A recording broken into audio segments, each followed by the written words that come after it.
Ce jour dédié pour l'élévation de l'âme de Mathilde Mas'ouda Batrana, Zechron Abracha de mémoire bénie. La question de Yitzhak. Alors, quand Mashiach il arrivera, Bezrat Hashem, est-ce que le Beth Amikdash il descendra du ciel ou il montera la terre? Ok, alors on a effectivement Rachid dans Souka, je pense page 41, il cite, c'est un midrash qui dit que le temple descendra du ciel. Il faut savoir que pas tous les midrashim disent la même chose. Il y a plusieurs midrashim et des choses différentes. Le Rambam, Maïmonide, quand il parle de Mashiach, il dit on ne peut pas savoir comment il viendra, parce qu'il y a beaucoup de midrashim contraires. On n'a pas de Kabbalah, de tradition, nous disant laquelle est vraie. C'est-à-dire qu'en fait, il y a beaucoup d'options. Quand ces midrashim ont été écrits, toutes les options étaient vraies. Maintenant, tout dépend si Mashiach vient par notre mérite ou pas par notre mérite. S'il vient par notre mérite, c'est beaucoup plus facile. Il y aura des miracles extraordinaires. S'il vient malgré nous, parce qu'on n'est pas prêt, alors il y a beaucoup de souffrances, c'est difficile, etc. Il y a aussi la date à laquelle il vient. C'est marqué qu'un jour avant que Mashiach vienne, Eliyahu Hanavi vient et annonce qu'il arrive. Et il y a encore d'autres choses qui sont écrites. Ça, le Rav Chaim, le Rav de Brisk, il a dit que ça, c'est quand on parle de la date ultime. Quand Mashiach est la date ultime. La dernière date, la deadline, la dernière où il peut arriver. Mais s'il vient avant, alors ça peut être tout à fait différent. Il faut savoir que plus on avance dans l'histoire, plus c'est facile qu'il vienne par nous. La différence qu'il y a, si c'est nous qu'on l'amène par notre tchouva et par notre repentir et par nos bonnes actions, c'est énorme par rapport à s'il vient malgré nous. Parce que c'est la deadline, la dernière date. Maintenant, plus on est tôt dans l'histoire, plus faire que nous on amène Mashiach, c'est plus dur. Il y a une sorte de job énorme qu'il faut faire. Et on ne le fait pas, alors c'est dur. Mais à mesure que le temps passe, le job il devient plus petit, plus petit. Donc une semaine avant que Mashiach vienne, il ne reste plus beaucoup de jobs, et là on peut faire tchouva, et tac, il vient par nous. Un jour avant qu'il ait la deadline, s'il vient par nous, c'est tout à fait différent que s'il vient à la deadline pas par nous. Et à la fin, il ne reste pas beaucoup. Donc ce qu'il faut faire maintenant, c'est beaucoup se renforcer, parce que tout nous dit que c'est très proche. J'ai fait un cours dernièrement, où je montre cela. Qu'est-ce qu'il faut faire? D'abord, commencer à vivre plus juivement, avec les qualités que vante la Torah. La Torah, elle vante la pudeur. Alors ça commence par la pudeur basique, les femmes. Ça s'habille avec pudeur. C'est très dur pour les femmes, fermées comme ici, il faut bien. C'est très dur pour elles. Regardez comment je suis moi. C'est rare qu'il y ait des femmes qui soient fermées ici, comme ça, comme je suis fermé. Et si je vous, franchement, il n'y a pas grand-chose à voir. D'accord? Et la femme, que oui, il y a à voir, elle montre. Au contraire, elle devrait fermer 10 fois plus. Mais la femme est la femme, d'accord? Comme ça, Dieu a créé la femme, qu'elle aime beaucoup. La Gemara dit que même une vieille femme, on parle maintenant de des cas si une femme il y a des cas où on pose la question si elle peut se maquiller ou pas, des trucs de deuil comme ça. Alors un rabbin qui dit oui, quand elle est jeune, mais pas quand elle est vieille. Le rabbin lui dit mais t'as rien compris. Même une vieille dame et un mariage, tout ça, j'ai connu une dame, elle a dit elle veut se maquiller même quand elle sera dans la tombe, d'accord? Elle veut pas être avec une vilaine tête dans la tombe. C'est très féminin. Ça veut dire que c'est très très important pour la femme sa beauté. Ok, on n'est pas contre. Mais il y a trop beau, ça veut dire ça dépasse les limites de la pudeur. Et là, ça donne de l'exhibitionnisme, ça veut dire de lui montrer, et tu fais en sorte que les hommes te regardent. Et ça, c'est très grave. C'est très très grave. Une femme peut faire 200 mètres dans la rue, elle va faire des péchés à 100 personnes. Des péchés graves, parce qu'un homme qui regarde une femme avec jouissance, et si elle est belle, forcément il jouit, d'accord? Elle lui fait faire un péché. C'est un péché de la Torah. On dit tous les jours dans le Shema Israël, vous ne prostituerez pas après vos yeux, vous n'irez pas après vos yeux auprès desquels vous prostituez. C'est quoi se prostituer les yeux? Regarder les femmes, jouir d'une femme. Tu vas pouvoir parler à une femme comme tu parles à un sapin. D'accord? C'est pas facile. C'est pas facile du tout. C'est impossible. D'accord? Surtout si elle est ouverte, si elle est machin, si elle est truc, elle te fait des machins, ça, t'es un homme. D'accord? Baruch Hashem, moi j'ai des lunettes Baruch Hashem de plus en plus grosses avec l'aide de Dieu. Alors quand je n'ai pas les lunettes, je ne vois pas grand chose. Mais je peux quand même voir un peu. Alors, il y a des cas très extrêmes où j'accepte de donner cours à des femmes. Des fois, je me suis plaint après à l'organisatrice. Alors, je ne vois pas comment est la femme, mais elle te parle. Elle te fait comme ça avec les cheveux.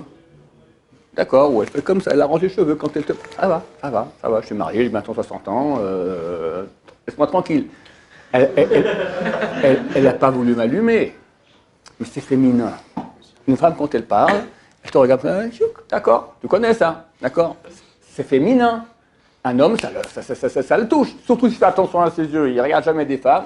C'est un truc féminin. C'est malgré elle. Donc il y a un travail que les femmes doivent faire très grand sur elles pour rester super féminines pour leur mari à la maison. Le reste, wallo, terminé. Et les appareils. Tu ne mets pas ta photo dans ces appareils, que le monde entier te regarde. Elle te fait des propositions. Non mais ça va pas. Non mais t'es pas une vitrine. Tu ne mets pas ta photo, terminé, tu mets un point d'interrogation, je mets un perroquet, d'accord, ce que tu veux à la place de ta photo, mais pas toi. Ça se fait pas, c'est honteux, c'est un manque de pudeur. Les hommes, travaillez. S'il y a un sujet sur lequel il faut travailler aujourd'hui, c'est bien la proximité entre hommes et femmes, les yeux, les paroles interdites, pas parler de femmes, pas penser aux femmes, c'est dur, il y a un travail.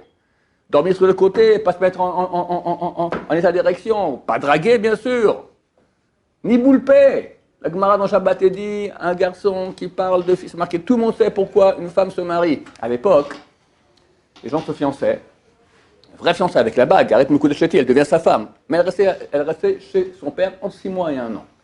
Après 6 mois et 1 an, ils se mariaient. Ça, on fait le dénuptial et cette brachot est terminée. Qu'est-ce qu'il y a entre avant et après? Une seule chose. Avant, elle habitait chez son père, maintenant, elle va habiter avec lui. Dit la Gemara, tout le monde sait qu'est-ce qui se passera la nuit. S'il y en a un qui le dit, on lui change 70 ans de bonheur en 70 ans de malheur. Celui qui est intéressé, messieurs, parmi vous, à avoir 70 ans de malheur, j'ai une bonne recette. Qui parle ce soir de filles dans la chambre. Tu la connais, Isabelle? Ah ouais, elle est sympa, t'as vu un peu comment machine, etc. Je ne vais pas dire des choses, d'accord? On lui change ses 70 ans de bonheur en 70 ans de malheur. Mazal tov. Et on a que toute leur vie, c'est ça. Toute leur vie, c'est ça. Ma chère, il arrive. C'est pas de la blague. Le monde est en train de s'écrouler. Le monde est en train de s'écrouler. J'ai fait les cours là-dessus. Ça arrive. Il y a peu de chances que je me trompe. Je peux me tromper, je ne suis pas prophète. Mais t'as vu, tout converge, tout converge, tout converge. Ça va arriver après. Et on m'a rien dit. On t'a rien dit, gros malin. Quoi, on t'a rien dit? On t'en a parlé jour et nuit. Non mais quoi? Ouais, mais quoi? Ouais, mais quoi?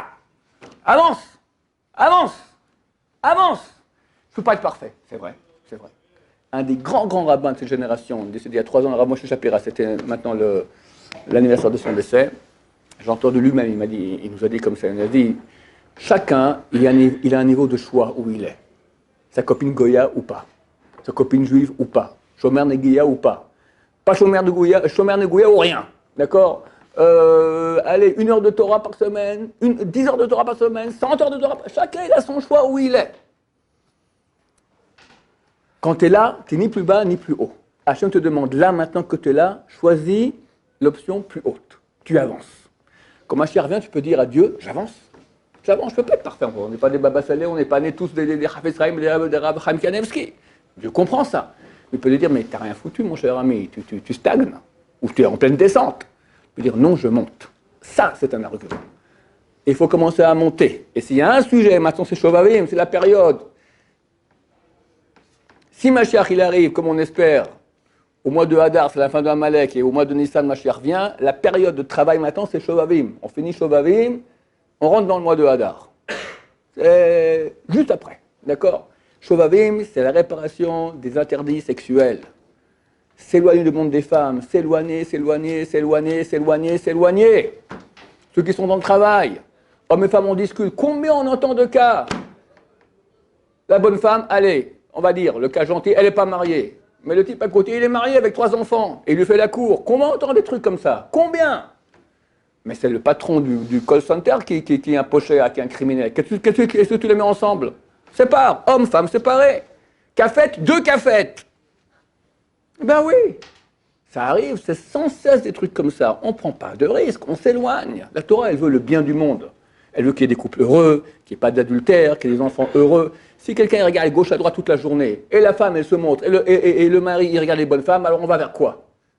À qui il pense quand il est avec sa femme, et à quoi elle pense, elle, quand elle est avec lui? Non, mais c'est le monde complètement tordu. La Torah, elle veut que ça soit bien, que des enfants bien, qu'il y ait des parents heureux, construits, responsables, un exemple. Ça donne de la sécurité à l'enfant, il sera heureux. quand il voit du n'importe quoi chez ses parents, et aujourd'hui, hélas, c'est dans 99% des cas, oui, le cas, alors qu'est-ce qu'il y aura? T'es tordu et tu fais des générations de tordus, oui. Les grands rabbinim qui font attention à leurs yeux, qui c'est leur travail toute leur vie, est-ce qu'à la fin, le Yitzhara, il a le même effet? Enfin, il a toujours le même effet dans le sens où... Je n'ai pas compris la question, mais peut-être je te réponds si je crois ce que tu dis. Le gars de Vilna, il dit, c'est ça, le klal, la loi générale. Plus on se sanctifie, plus on devient sensible. Ah ouais? Ouais.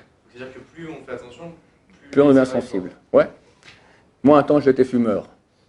Quand j'étais très, très, très, très jeune. Puis j'ai arrêté. Aujourd'hui, quand je passe ici, près de la kitchenette, à 2 mètres, je sens l'odeur je sens près des potents, une demi-heure, une oppression dans les poumons. Juste restaurer un peu de fumée. Pourquoi? Mes poumons sont purs, donc ils sont plus sensibles. Tu vois, maman, c'est pas bien, toi, on devient trop sensible. Bon, alors vas-y, fume. Remplis-toi de nicotine, d'accord?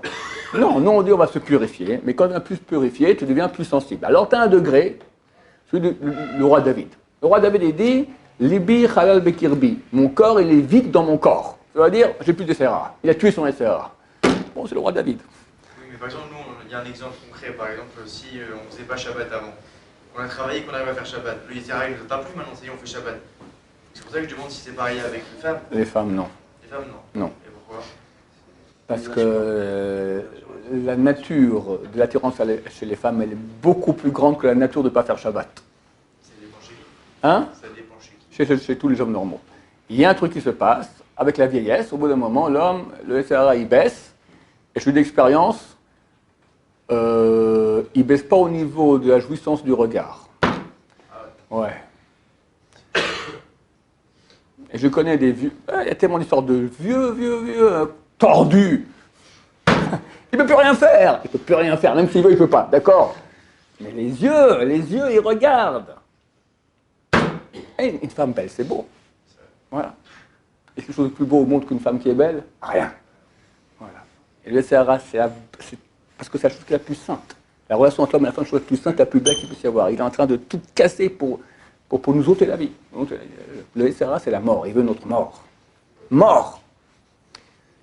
Ah, Bézrat Hashem, que Dieu ait pitié de nous, Amen Mashiach, qu'il nous fasse revivre Bézrat Hashem. Baruch Adonai, l'olam, Amen, Amen.